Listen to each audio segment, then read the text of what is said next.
Great commentary, weren't we, this weekend? Love that. Now, as we've just mentioned to you, Nuno was in charge at Tottenham for 124 days. It really wasn't long, was it, Matt? That is actually the 12th shortest reign as a Premier League manager. So it's Tuesday teaser time. This is what we want to know. We want to know, what is the shortest managerial reign in Premier League history? Now, we're going to throw out some bonus points today because if you can get the amount of days exactly, we'll give you a bonus point. Yeah, exactly. You've got to get it spot on, though. And a bit of a clue, it's significantly less than 124 days. And you'd be quite surprised, I think, when you realise how short it was. As it's a Tuesday, we also ask you another question, our question of the day. And we're not quite sure it's going to be Antonio Conte as the new manager of Spurs. But I'll tell you what, the papers over here in the UK are fairly sure. This is The Sun here saying...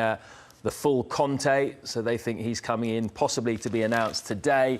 I won't go through all of them because it'd take too long, but here's the Mail, Conte coup. They think that he's coming in today. And, of course, as Becky says, we'll announce that as soon as we get any information for you. But if it is Antonio Conte, we want to know from you guys, will he make a difference to Spurs? Where will they finish this season if Antonio Conte comes in as manager?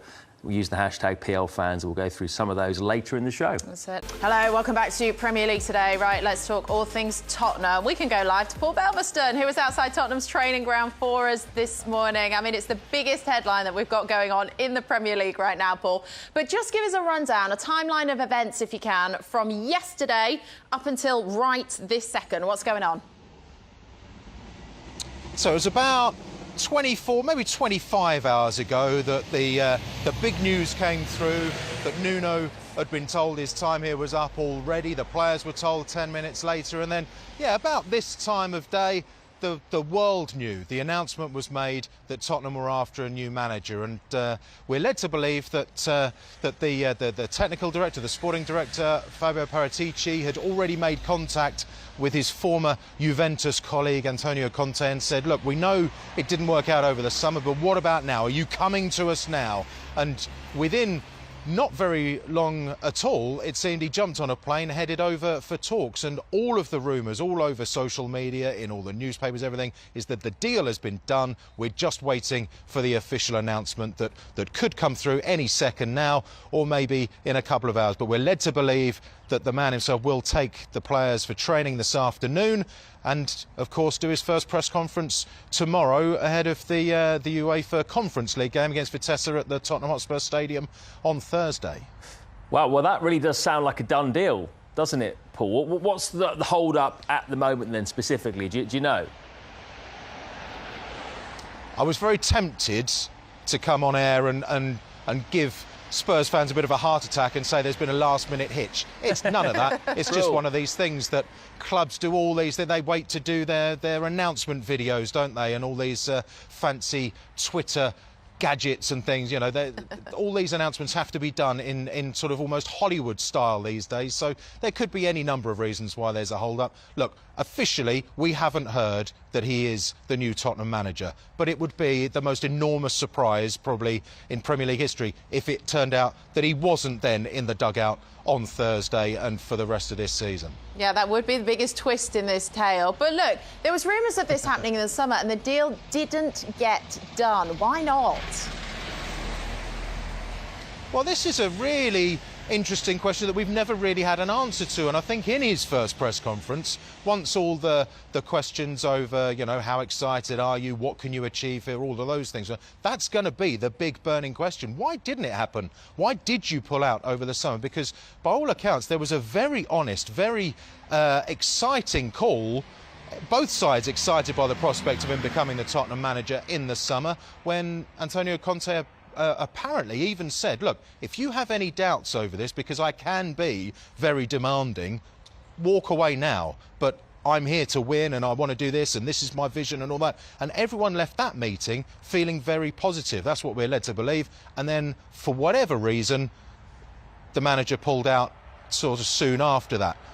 We don't know why. There are only probably three men who do know why: Conte, Paratici and Daniel Levy. But yeah, maybe we'll get some answers in a couple of days. I think what's changed now, Antonio Conte presumably very impressed that Harry Kane has stayed at Spurs because his future was in great doubt over the summer when those talks initially were taking place.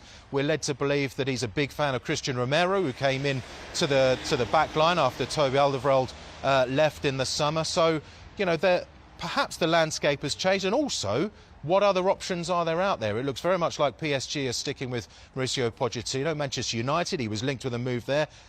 Looks very much like they're sticking with Ole Gunnar Solskjaer. The landscape in Spain and Italy isn't nearly as rosy as it used to be. So maybe he's looked at the other options and thought, do you know, Spurs, they really want me. They've insisted they'll back me. I'm up for this. It was really interesting, wasn't it, when Conte came into Chelsea and he changed the way they play, went to 3 at the back and it turned around the team pretty quickly, really, after a bit of a dodgy start. What's going to happen, do you think, at Spurs? You know, which players are going to be most affected by him coming in? Will we see another change in formation? How do you think it's going to play out? I think the first thing we've got to say is that he will appeal for patience, because unlike Chelsea into Juve, where he had this amazing success, this is the first time since 2007 and 8 that he's come into a club mid-season. That was at Barry, but he turned them round very quickly, led them away from relegation, and they won the Serie B title the following season.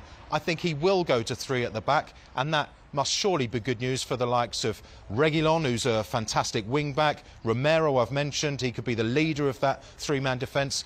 The likes of Harry Kane and Son, they are surely going to turn back to extraordinary form that we're used to. Right, OK. I think that's given us plenty of meat on the bone. Cheers for that, Paul. We'll let you get into the warm. It looks a bit chilly out there. Sunny but chilly. Makes me very glad when I hear someone else without hair who's out in the cold. I'm here in the studio to know exactly how cold it is out there. Cheers, mate. We'll chat to you soon. Right, delighted to say Tim Sherwood has joined us in the studio, which is very handy because we are going to talk Spurs. First of all, we haven't spoken to you about Nuno yet, really. What were your thoughts on him being dismissed so early in his tenure?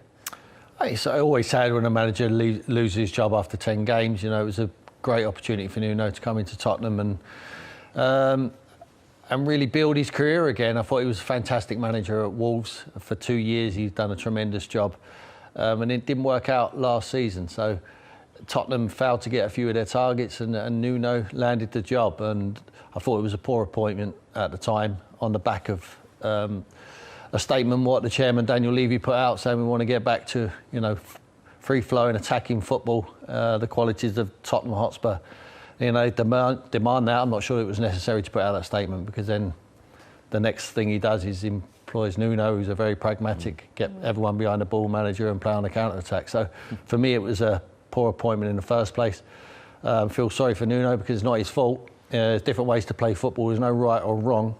But his way certainly wasn't the way that the fans want if you're not going to win every single football match. Jose Mourinho found that out, you know, and he was losing in the ground. I mean, he was top of the league by mid-December last year, and everyone thought Tottenham were going to win the league. And when the results started going poorly, they always look at the style of play, and it wasn't what the Tottenham fans demand. So he ended up losing his job as well. So it's if it's going to be Conte, be interesting. I think Conte's got that personality and that swagger about him to play exactly how he wants and not listen to anyone, including the chairman. Well, we'll see how that plays out. But are you more excited about a Tottenham under Antonio Conte? I am, yeah. I think he's got that personality, hasn't he? You know, he makes everyone within the football club, including the chairman, including the managing director of football, Paratici, head of recruitment, everyone at that football club, including the chefs, will be accountable. He want to know what you actually do at this football club. But what he's got to concentrate on is that playing group. And I think every one of them will be made accountable and have to play some part. Otherwise, he will just discard them, push them to the side, and he will talk to the chairman and say, you need to back me. I need to find some more players because we haven't got the quality. And he will be telling him on no uncertain terms. Well, you know Daniel Levy very well, having worked under him. How is he going to react, do you think, to someone like Conte coming in and making all these demands? Well, we asked this question when Jose went in there. I mean, he's no more charismatic manager and successful manager than Jose Mourinho, and they seem to personally get on very, very well. It's going to be a different environment for Antonio Conte. I'm not sure he's ever seen the chairman of the club, at any club he's been at the training ground every single day, when he goes for breakfast, when he goes for lunch, and if he stays long enough, as a lot of reports are that Conte does stay there for dinners as well. Daniel Levy will be there. He'll be asking him, why are you playing free at the back? Why are you actually? And you have to, and he will know that he's not talking to a football man there in Daniel Levy. Yes, Paratici will be the buffer in between. And he's the one he's worked with before at Juventus. So I'm not sure Paratici's career at Tottenham has started very well anyway, because his first appointment was Nuno. On the back of that announcement, what the chairman made, I think it was a poor appointment. Hopefully for Paratici, this is going to be a better one. Well, I think I read somewhere that Conte's always had a pre-season with his group of players. He's going to come in on a Tuesday. The first game is going to be Thursday, and then they've got Premier League at the weekend. What is the first thing that you do when you go into a club like this at Tottenham? What's he need to change first? Well, he needs to get results. He needs to start winning. It gives you a breathing space there. I'm not sure how much he would have seen of Tottenham. He would have a look at a lot of videos, a lot of games, what they've had recently. He would have an idea of a few of their players. He obviously knows he needs to get the best out of their A-grade players, which is Harry Kane and Son and Lucas Moura. I mean, they've got good players. What I will say to the Tottenham fans out there, there will be players who are there at the moment who will be unrecognisable when they're under Antonio Conte, and they'll be hoping that as well, because some of them players have been very, very poor. I think their recruitment's been terrible. It's been a scattergun approach, but saying that, some of them boys they brought into the football club under Conte, under new guidance, demanding manager, you might see different players, and let's hope so. I mentioned this to Paul earlier. Do you think he's going to go to 3 at the back and completely transform the side? And if he does that, which players are going to benefit? Yeah, I don't think formations win football matches. I really believe in that. I think it's about principles and of how the manager wants to play. Yes, he might go 3 at the back, but it's how they play that, how they play the style, whether it's 3, whether it's 4, whether it's 5. Doesn't matter. It's about the principles and that aggressive style, that aggressive press. Now, you don't have to, when you talk about pressing, it don't always have to be high.